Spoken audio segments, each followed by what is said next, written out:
Good morning, Jake. Morning, Natalie. Thanks for joining me again. Yeah, likewise. This is, we have passed through the hinge of the course, both in kind of its mode and in the approach of our subjects, so that up to this point, we've really been setting the stage for the readings that we'll do in the second half of this course.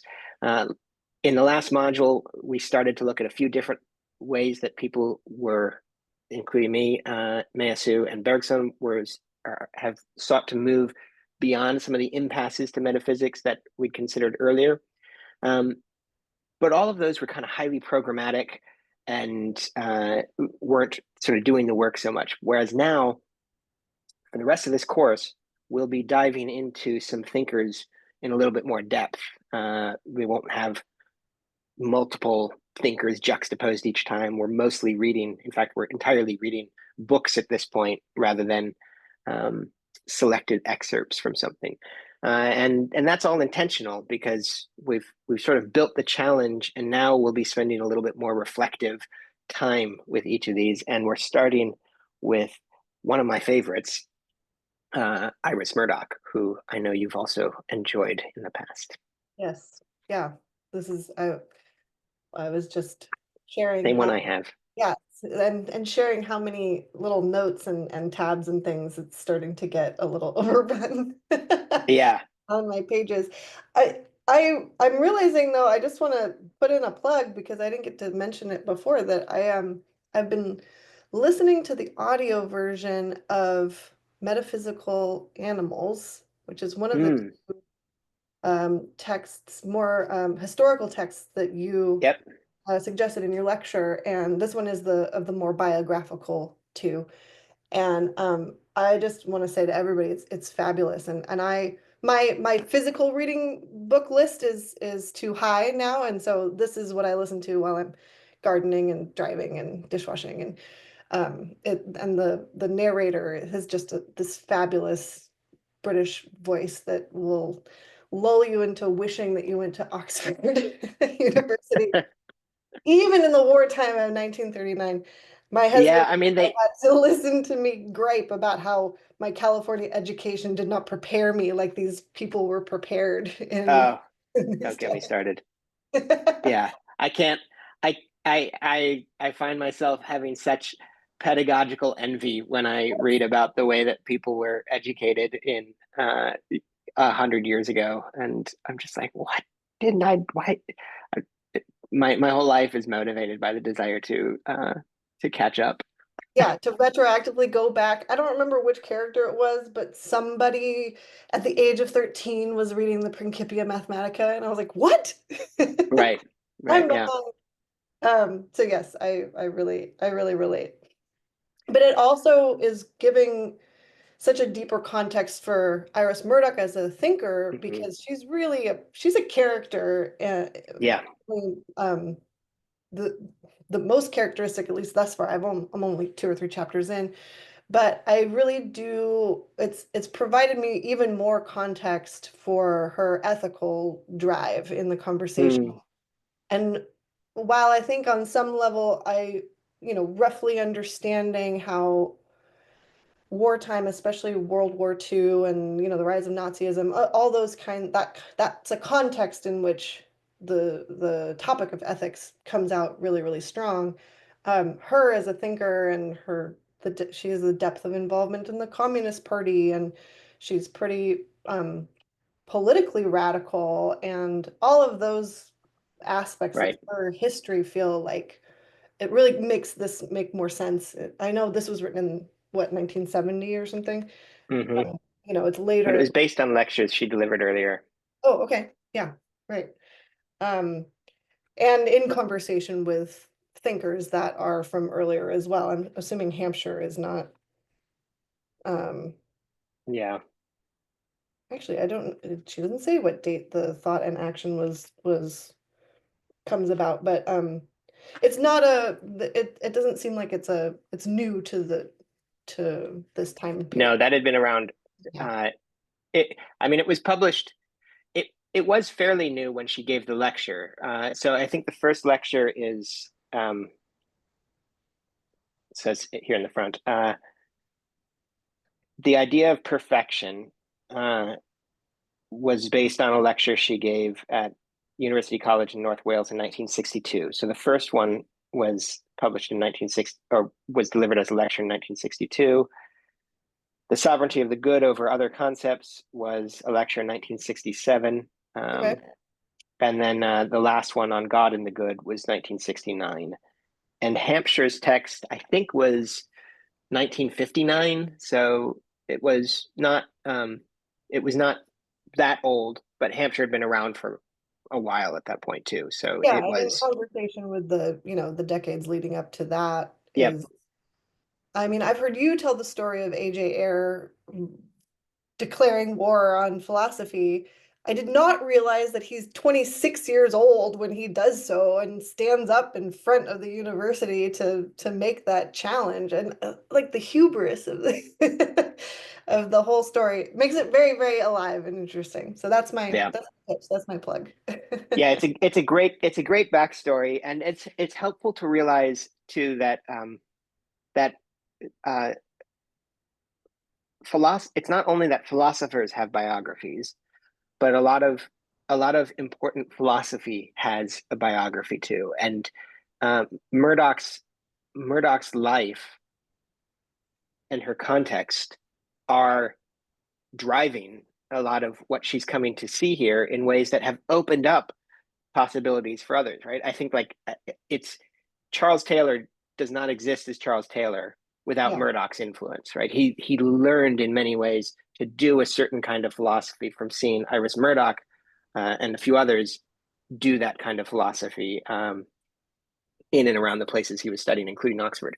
And so that so there's the historical forces and the biographical aspects that shaped uh, Iris Murdoch during that time come out in her actually making, I think, some real powerful, you know, I want to say not just contributions, but in some ways I think Murdoch helped make some breakthroughs in what had been a stultified yeah, way of doing philosophy, and especially helped break through to renewing dimensions of moral philosophy, as all of those women did, which is astounding. Just anyway, it's a great book. I'm glad you're reading it. Is there anything else you want to share that you've picked up from Murdoch's context and biography that you want well, to drop I in mean, here? to the point you just made is that also she's not popping out of, she's Right. not in isolation either. I didn't really think to track. I just read or listened to the moment where everybody, well, the men go off to war, including AJ Ayer. And Yep. so not only do the women have the opportunity to have more of a voice amongst themselves and in the classroom, but they're also drawing back in some of the retired professors because Hmm. lacking professors. So they need the old guys to come back, and the old guys are more apt to return to a metaphysics from before. And I thought that was Yep. interesting. And then also they had refugee professors coming in from Germany and Right. also sharing a sort of moral philosophy that was not, was being tossed out or frowned upon right before. And so that was Yep. a little moment, not only that it's that there's the external ethical impacts of war in thought of like, oh yeah, we need to consider ethics because of the the tragedies that are happening, but then also the logistical happenings that, Yeah. you know, Yeah. like Completely. new thinkers are coming through the door because they are needed and something else is cycling back around. I think that kind of historical stuff always really, really interests me in terms Yeah. of It's fascinating. kind of stuff. Yeah, the American academic life in the 20th century is unintelligible unless you pay attention to how many people were coming from Germany and Austria and elsewhere as refugees escaping the war on the continent, and then being implanted into our universities throughout the United States. Um, yeah, it's fascinating.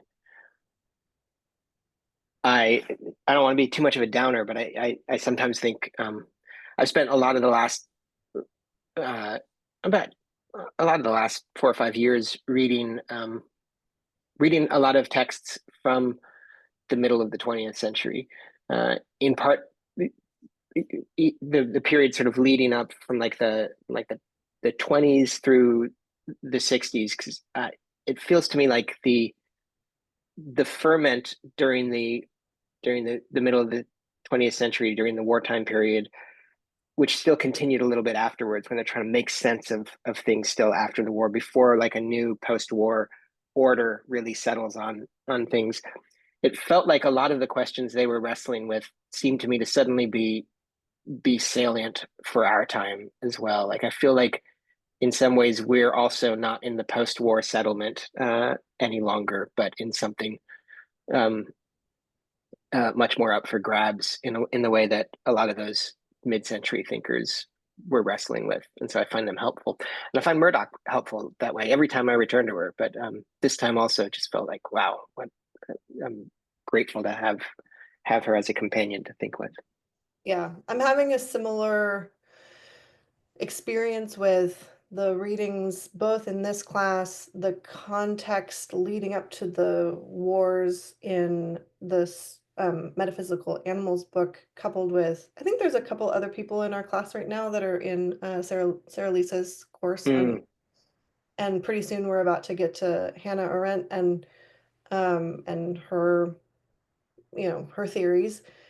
great. Um, Do you the know which Arendt are you reading in that We're class? gonna read excerpts of the Eichmann Hmm. book, Yep. book Oh um yeah, on evil, of course. yeah, Yeah. yeah. And I'm gonna write on it, so I've been also doing a little more background research. But the parallel between then and now is I'm feeling worse, not better. The deeper I get, Yeah. considering I think the surprise that the wars came with, that Hmm. there was this sort of economic and almost enlightenment. We're beyond the Oh evil yeah, for sure. beforehand. And as a child of the 80s and 90s, with that kind of economic growth and sort of the assumption of it being a post-war era, and now getting hit in the face in the mid 20s with what's happening now, it's the parallels are a little bit eerie. And Iris Murdoch is a salve, but not in the salve that she describes as fantasy or turning away from reality. I would say more on the other side of turning toward Right. what is real, and getting real about it. Right. Um, we'll get into Murdoch in 1 second. But your point about the feeling of people, almost that like that war couldn't happen. When I was on sabbatical in Cambridge in the spring of 2014. Uh, we had we it was the 100-year anniversary of when there was a meeting of German and British theologians uh, that had come together in um, in Cambridge to talk about the state of the world, and and the kind of the the way they expressed themselves then was, I just couldn't believe it. I'd never because they were so they they unironically, almost all of them sort of recognized that they were about to enter into war, but Mhm. that they believed this was like literally a war that would end all wars, that this was somehow the completion of history in a sense. And so these theologians are there exchanging papers with each other while also celebrating the fact that soon these two nations would be engaged in this great conflict. Uh, and it's just sort of astounding how hubristic you can be in relationship to history, and how it can sneak up on you, even the most learned people, and maybe especially the most learned people, Yeah. how it just sort of sneaks up and utterly transforms what one's expecting. That sense of what Jean-Luc Marion calls the event, uh, the unanticipated, which can reveal itself. And there are some good events, but there can also be really horrific events that we're just not capable of processing or seeing. So, yeah, I mean, so I often feel not the time I spend reading mid-century authors doesn't necessarily make me feel better about our time, but it does make me feel it. I feel a kind of urgency in not a frenetic urgency, like I got to go do something, but actually like in like that these and not that there's anything wrong with that, but that these kind of this kind of work, these kind of thoughts are actually they feel less like play acting Yeah. and more as if like they're really serious matters that deserve attention. Anyway. Yeah, I agree. I agree. And I share that urgency, and it usually, and some of it, like you, not even in the out there active kind of way of the like, no, quick, read this history. Hmm. Everybody, Hmm. have Right. we have we forgotten? I think the Yes. answer would be yes. But that would cycle us back around to California education, and we can move on Well, now. let's get into the text. Uh, Agreed. so Um, it's a short book, but it's enormously and it's very readable, I think, but it's enormously dense. I think yeah. both of our copies are marked up in a myriad of ways. What would you like to start talking about in it? Yeah, great question. I'm like, where is the entry point here? Because there could be a couple. Um, I think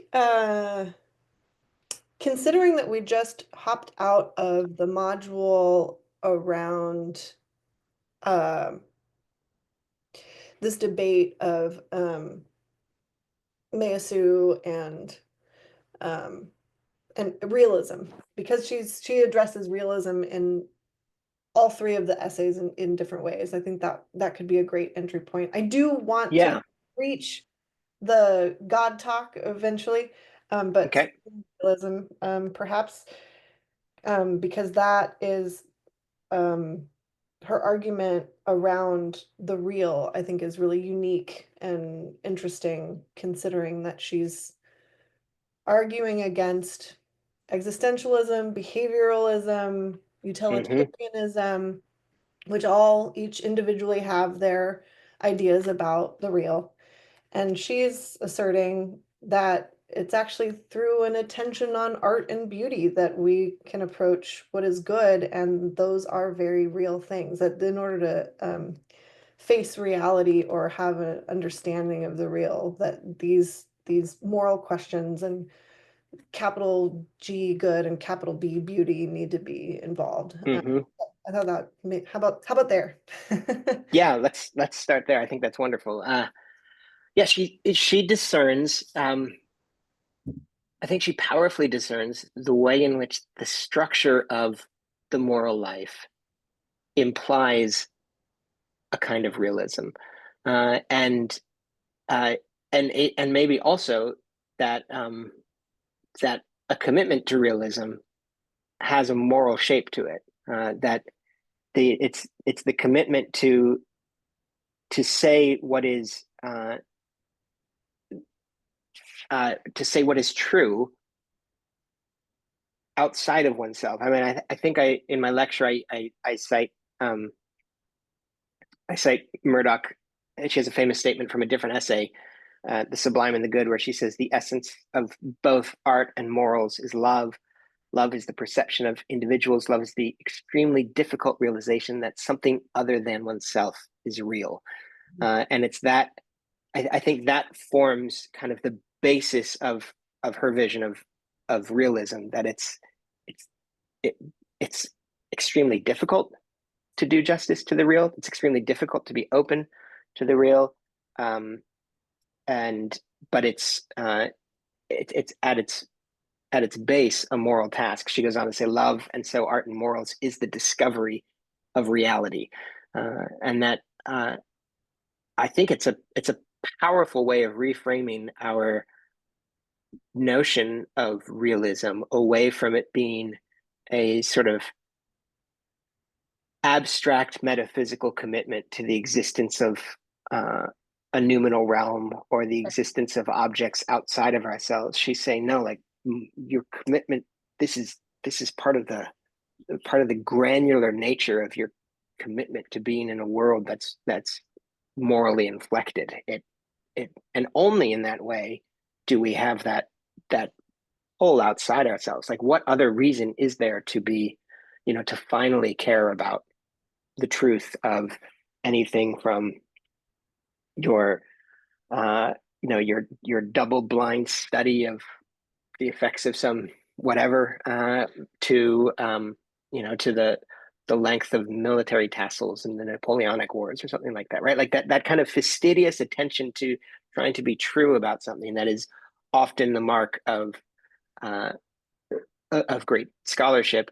What motivates that? And in Murdoch's view, all of that is finally held by this kind of moral vision, and the paradigm of it is the relationship we have to others, right, and not just to abstract facts, but to others, the ethical relationships we have. For her, this is chiefly interhuman relationships, but I think you can extend her vision um, beyond that. Yeah, yeah, I agree. And she's using Plato and Mm-hmm. the ideals of of goodness as a, I mean, her term is perfection of, and perfection not as something that can be achieved, but perfection more as a lure. I don't know if she ever uses the word lure, but that's always how I Mm-hmm. pictured in my own mind, to paraphrase it, that we're heading Yeah, towards something that, like the sun that can never actually be looked at directly is, I really right. appreciate that analogy. Is that a bold move on her part? I mean, I feel like in our context, drawing on Plato isn't yeah, sure, great, draw on Plato, but in her time and the turn back towards Plato, is that a um I don't know what the word is, but um It's it's a yes, yes. was he Short out of answer. fashion? That was my impression, is that Plato's out of fashion at the time that she's writing. I mean, there's a sense in which Plato never goes out of fashion. I would So, but but there, but in the context of moral philosophy in Britain at the time, yes, yeah, Plato is hugely out of fashion. It's not. So there were great Platonic scholars around, but they were scholars of antique philosophy, and um, there are other people who are drawing on Plato in creative ways. But what Murdoch's doing is really very bold.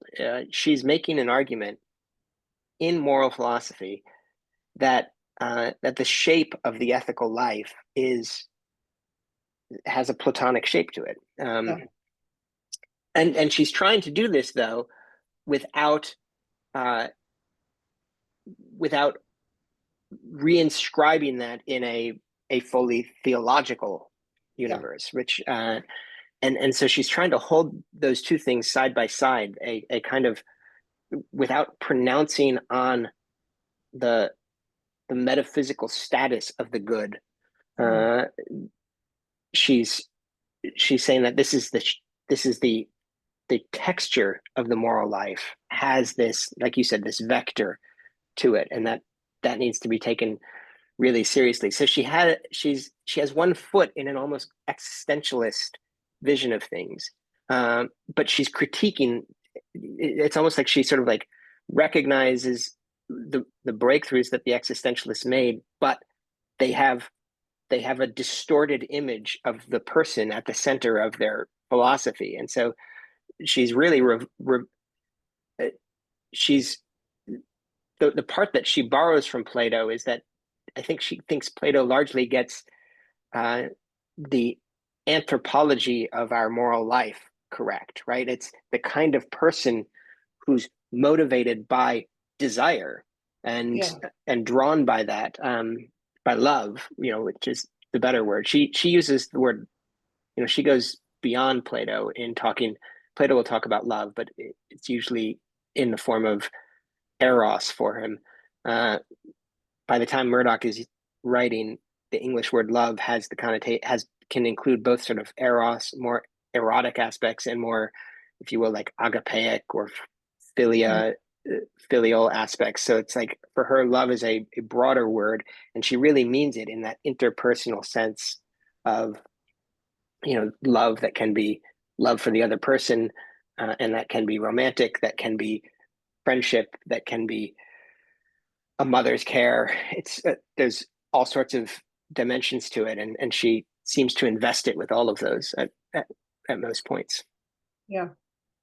I don't know if I'll be able to find the passage quickly enough, but there at one point she says something along the lines of the love, whether it be romantic love or I like the phrase agapeic love that works Mm-hmm. um, as being a focus of attention that goes beyond will or willpower. She's like, have you Yeah, ever tried to willpower your way out of being in love with somebody? Has that ever been right, successful for you? There's some greater lure of attention that has to be outside of oneself, like the kestrel, right, shakes you out of whatever previous state you were in that the will isn't able to do in the way that the existentialists claim that you can. right.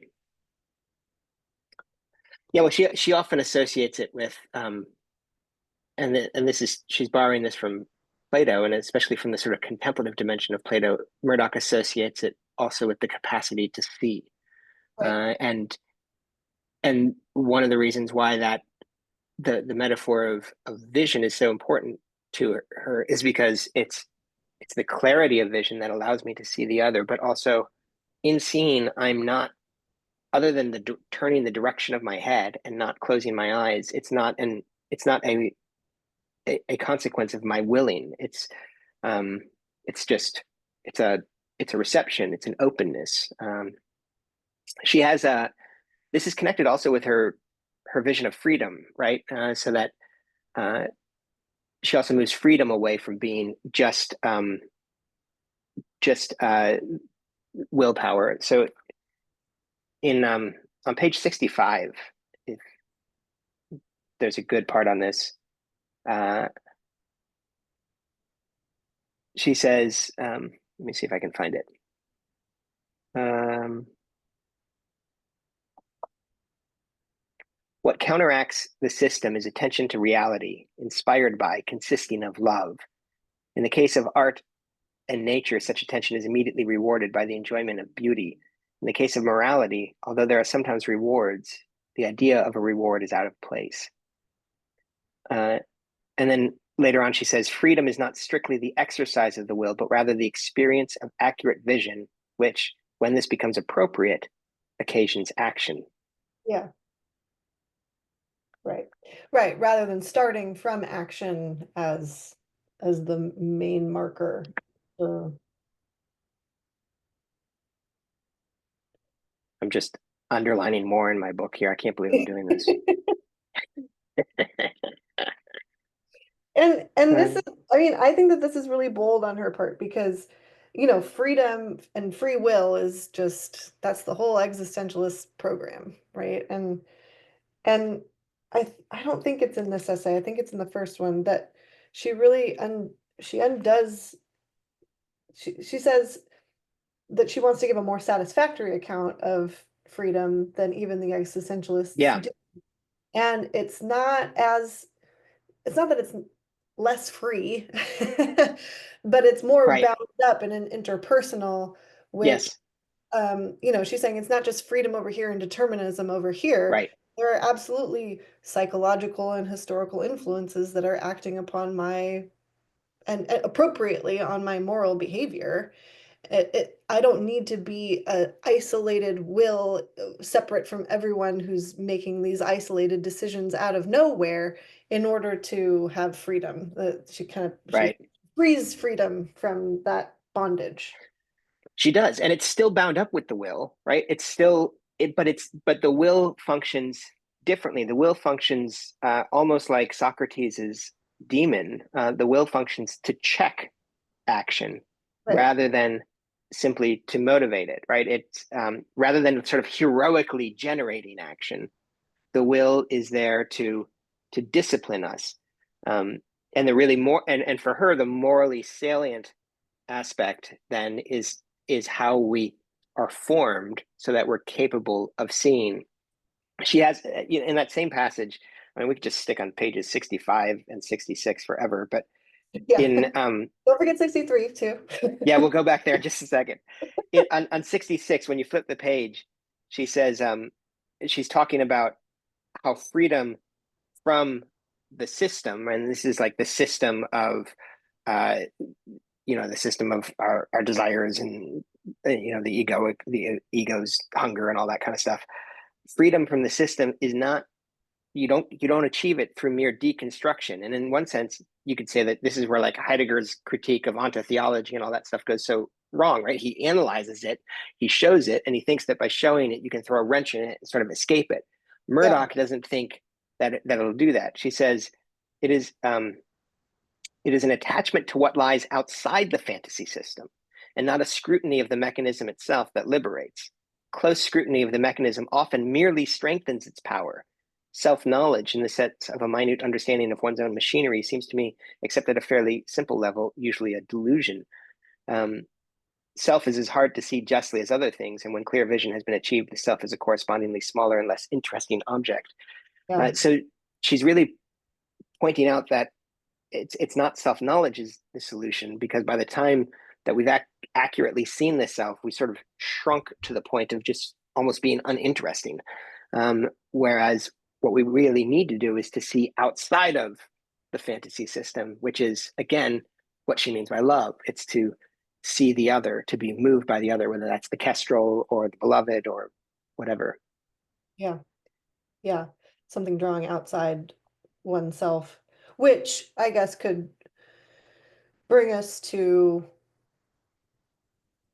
beauty, either in the form of Mm-hmm, art or of nature. She asks, where does she ask that question? She starts out, I think, is there a technique? Is there a technique by which we can mm-hmm, practice to become morally better? And, prayer is one of those, prayer and contemplation mm-hmm. she cites. And because, I'm reading her, it doesn't feel like she's averse to God and No, personally, but no, I she, think she wished she could believe. yeah, yeah, I get that impression as well, that she's writing inside of a context in which, God is dead, so to speak, Mm-hmm. in both in the metaphysical sense and also in the theological sense is what it sounds like she's writing Yeah, from. But the way that but she she, was that analogy, there's more depth to it than just simply that. yeah, no, she was very attracted to religious life, and I think uh, couldn't couldn't bring herself, or it's not even that she couldn't bring herself, she just didn't think it was true. Yeah. But she saw something compelling in a religious shape of life, and so that's part of the way those part of what she's seeking in her own moral philosophy is to as it were to save the practices of a religious life for a moral life and for a life in a universe without God, as she thinks. Mhm. Um, well, and then she at the opening of this chapter on page 63, no less, uh, she describes art as spiritual exercise, and so Yeah. this is the other way uh, in which we can practice and shape, engage in practices of formation that allow us to see the world with love, to respond to the beautiful. Were there any particular passages? I know you've underlined this entire page. Uh, were there particular parts of it that you wanted to draw attention to? Let's do the middle chunk. starting with, I mean, we could start anywhere, but a great artist is, Yeah. a great artist is, in respect of his work, a good man, and in the true sense, a free man. The consumer of art has an analogous task to its producer to be disciplined enough to see as much reality in the work as the artist has succeeded in putting into it, and not to use it as magic. Hmm. The appreciation of beauty in art or nature is not only, for all its difficulties, the easiest available spiritual exercise, it is also a completely adequate entry into, and not just an analogy of, the good life, since it is the checking of selfishness in the interest of seeing the real. Um, Oh, but also, but the greatest art is impersonal because it shows us the world, our world, and not another one, with a clarity which startles and delights us simply because we are not used to looking at the real world at all. Hmm. Yeah. For realism argument, the only place where I want more from her because I feel like she would have a response if she was here and we could ask her. Mm. She delineates between what is good and bad art, or she Mm. makes reference to good and bad art all over this essay, but never Yeah. really qualifies or quantifies what that would be for her. And, she only says that bad art is more of the fantasy and consolation turning away from reality, and there's plenty of art that does that. She concedes that yes, you can absolutely use it as escapism, but real, true, and good art has us in the practice of facing reality. But Right. never details about what that would be, and I'm always left wondering and left wanting more of that. Right. Yeah. I mean, I think for Murdoch, uh, good art, as she's sort of saying here, is art. I mean, it's the opposite of good art is kitsch, and it's and that's because kitsch is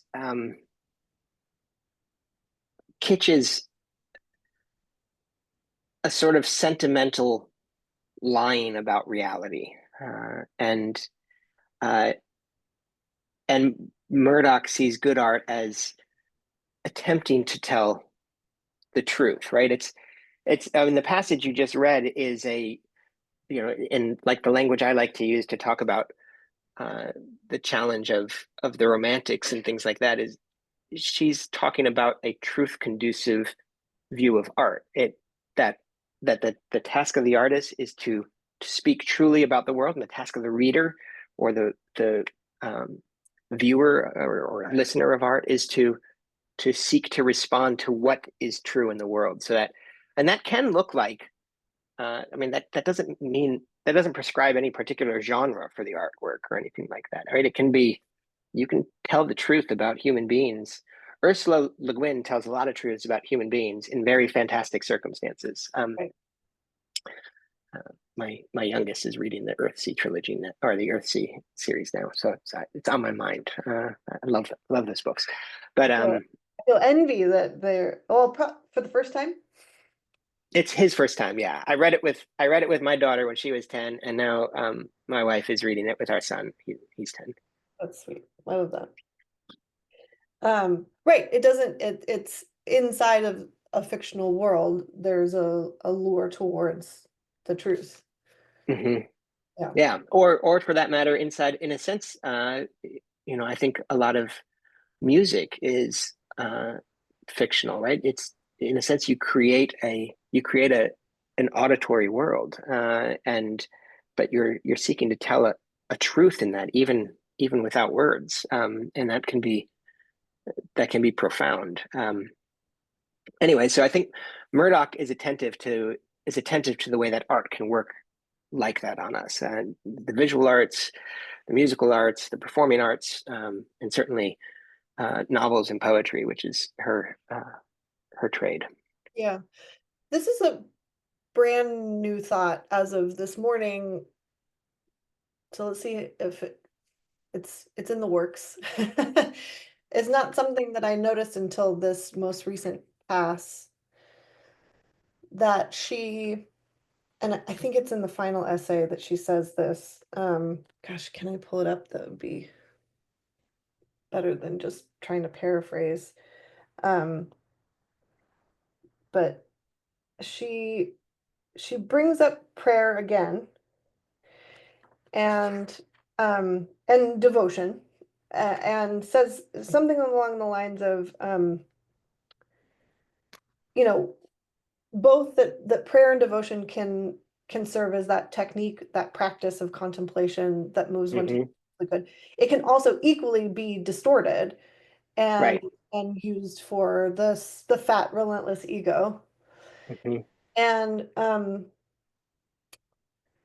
but that's not necessarily inside the quality of the that's not due to the quality of the prayer or the devotion. So I wonder if the practice of attending or having one's attention on beauty in the form of art and realizing the true through that Hmm. attention practice has less to do with the quality of the art than the Hmm. practice of attenuating to it if we're drawing the parallel that she's drawing between a practice of beauty and a practice of prayer. Does that make sense? Yeah, I think Good. New let thought. me see if I understand you rightly. That it could be that what I can only view as kitsch, someone else might experience as true art, Yeah. uh, because they look at it with, um, she describes it as unsentimental, detached, unselfish, objective attention, Mhm. right? That capacity to look at something, that's what the art evokes in us. And it could be that someone sees that in like, kind of paintings that I don't or whatever. Um, and if that's the case, then that's functioning ethic, ethically for them. I think that's right. Is that Yeah, and what? not to paint some super relativistic view Right. on art. I really actually do think there's some inherent quality in some Sure. art and literature that that there is such a thing as bad art that we can make that. But the way I attacked this the first pass, I thought, hey, wait, give me what you are trying to Yeah. discern as good art the qualities that are within the artist. And the second pass, I'm realizing that perhaps there's my attention is more on the attender to the art or to Right. the Well, if that allows for, yeah, I maybe I'm moved to tears by this piece of yeah, something that you would call kitsch. right. Although being moved to tears doesn't mean that it's not kitsch. I mean, there's that famous quote That could by just be sentiment. Milan Kundera has this lovely line. I think it's in The Unbearable Lightness of Being, where he says that kitsch kitsch causes two tears, right? The first tear is the first tier says like how nice to see children running in the grass, and the second tier says how nice to be moved together with all mankind by children running in the grass. Like it's the kitsch aspect of it is the sentimentality, Yeah. and so um, She even makes that swipe at Kant's Sublime. I yeah, picked that yeah, out for the first time too. I was like, oh, I'd never thought about it that way. Yeah, right. it's Like similar. it's a little self-centered, isn't it? Yeah, It's like yeah, yeah. Have to how admit. wonderful to feel my oneness with humankind and not subject to the great, to feel myself elevated over these great forces. Um, but the uh, the the thing that if you just have the first tier though without the second tier, then that can be powerful, and that's like the artwork. It's the second tier that sort of like feels how precious I am. That that is the effect of kitsch on us, whereas the effect of real of deep art or of a deep appreciation of art, as Murdoch is describing it, is to um, is to see things and not to, because that second tier is a kind of movement towards possession, right? It's like, oh, this is my feeling. Um, and I mean, here I'm on page 64 again, and she says, it's important too that great art teaches us how real things can be looked at and loved without Yeah, being seized and used, without being appropriated into the greedy organism of the self. And that's hard. I mean, that it's because it's very easy to be moved and to feel, oh, that warm feeling of being moved. And I don't want to be too harsh about it, but she's trying to, I think she's trying to point to us to something beyond that uh, you know, frisson of sort of feeling. It's being moved without that that being moved then being appropriated by the mechanism of the self, right? It doesn't it moves me out of myself, I guess would be the interesting thing. And that's I think what she's trying to get at, an art that is true enough to move us out of ourselves so that um so that we actually care about the other and not just about the effect of the other on us. That's yeah, tricky. It's very tricky. yeah. I had this experience once, last year. I took my son, my middle son, who's now 13, to New York, and I took him to the MoMA. And Mm-hmm. the reason I picked the MoMA is because I thought he would complain the least, because there were at least some identifiable artists in his, Mm-hmm. and they have Van Gogh's Starry Night there, and Mm-hmm. we're making our way through the galleries trying to get to that one because it was the most famous one. And at that point, by the time we reached it, I was irritated because I the experience of being in a very, very large, very crowded public museum, I was looking very carefully and closely at this very small Dali, and somebody stepped next to me and went like this and Oh my gosh. over my face in order to take a picture of it and then walked away.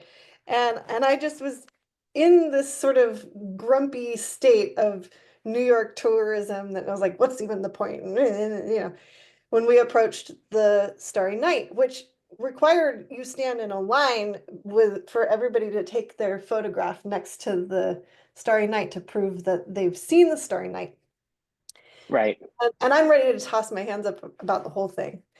Um, and what I didn't expect was when I actually finally approached the painting, just how, I mean, a painting I've seen images of my whole life, was how Right. alive and complex and dark and tortured the whole thing is. And it Right. and it was an experience of being drawn out of the self, outside of, and even of all the other selves around me, and it was just for a moment, but it changed it, Yeah. Murdoch's Kestrel moment where she Yep. returned in a much better Yep. mood. That was exactly, I was like, oh, you know what? People can take pictures of this. Like Right. people can be people. Right. And It pulled you out of yourself. yeah, yeah, It's like the last line of Rilke's Archaic Torso of Apostle, where he's Archaic Torso of Apollo, where the last line of it is, "You must change your life." Right? It's you're just like, it's the self has to be different now. yeah, It's a challenge to the self. Um, yeah, I mean, I think one of the things I posted beneath my lecture is the first of Iris Murdoch's three dialogues with J. Krishnamurti, and I think there's this interesting aspect of Murdoch's philosophy that is like a kind of spiritual exercise or a spiritual practice. And it's precisely because she's wrestling with the nature of the self in a way that has parallels um, to some of what we talk about in terms of like spiritual traditions and things like that, which often doesn't get talked about that much in philosophy. She's taking that very seriously. She's not a follower of Krishnamurti, but they're they have comparable projects in a certain way, yeah, and and that's how she also reads, as you were saying, this relationship to art and so forth.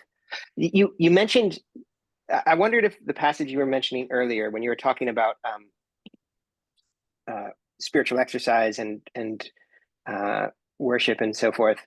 Um, Towards the end of the last essay, uh, I'm on page 97 in my book. She says she talks about the looking at the sun. It's difficult to look at the sun. It's not like looking at other things, she says, which you were quoting before. And then she says the impulse to worship is deep and ambiguous and old. There are false suns easier to gaze upon and far more comforting than the true one. And I think that's also part of what she's getting at here. And she goes on to talk about the fire as the sort of empirical psyche, I mean, which may be mistaken for the sun, uh, and self scrutiny taken for goodness. So it's there's a sense in which her realism about all this also means that you can get it wrong, Yeah. and getting it wrong traps you back in the sort of machinations of uh, the egoic system. Um, Yeah. Yeah, at some point she uses the terms false, I have them in my notes, false love and false good, in contrast to the real. I didn't put a page number down, so mhm. sad for us. But um it's I I think, well, for one, she's not a systematic writer, which ultimately I appreciate. But two, even if one did make an attempt at a systematic approach to um, what would be considered true or false in the Right, realm of art would just be, I mean, even her herself at one point she says that yeah, non-representational art can kind of do it, but really representational art is what draws us in greatest parallel to the natural world. I'd I'd I'd argue with that. I think that right. there's flaws in that. So any kind of claim is real, it's difficult to make. I think is part Hmm. of the problem with what she's trying to, false true sons and false sons, Right. false Well, love I and mean, love. Those are very difficult lines to draw. I think though, I think she does give us a little bit of a little bit more to go on here in that her distinction of the true sun and the false sun is, oh, maybe not. Uh, I was going to say, well, I mean, I guess her distinction of the true, I know, I think I'd probably commit to this. Her distinction between the true sun and the false sun is whether or not it feeds back into the system of the fat, relentless ego. It's the true sun takes you out of it. The false sun is always a form of the projected fire of one's own psyche. It's always a return back to that. And but discriminating what that is enormously hard and takes uh, takes all the sort of moral and spiritual seriousness we can bring to it. And I think that's what I think that's what she's often after is she's trying to do that work of it's I mean it's a work of judgment really, Yeah. not judging oneself, like not judgment over, but like a work of judging, discerning, Amen. weighing. Does this, and it's you're right, it's not systematic, and I don't think it can be systematic. I think she's deliberately non-systematic about it because for creatures like us, uh, persons, inserted. She has that whole bit about, I think it's right at the beginning, isn't it? About how the historical person, uh, injected into the mechanomorphic world, transforms it. Um, Let me see.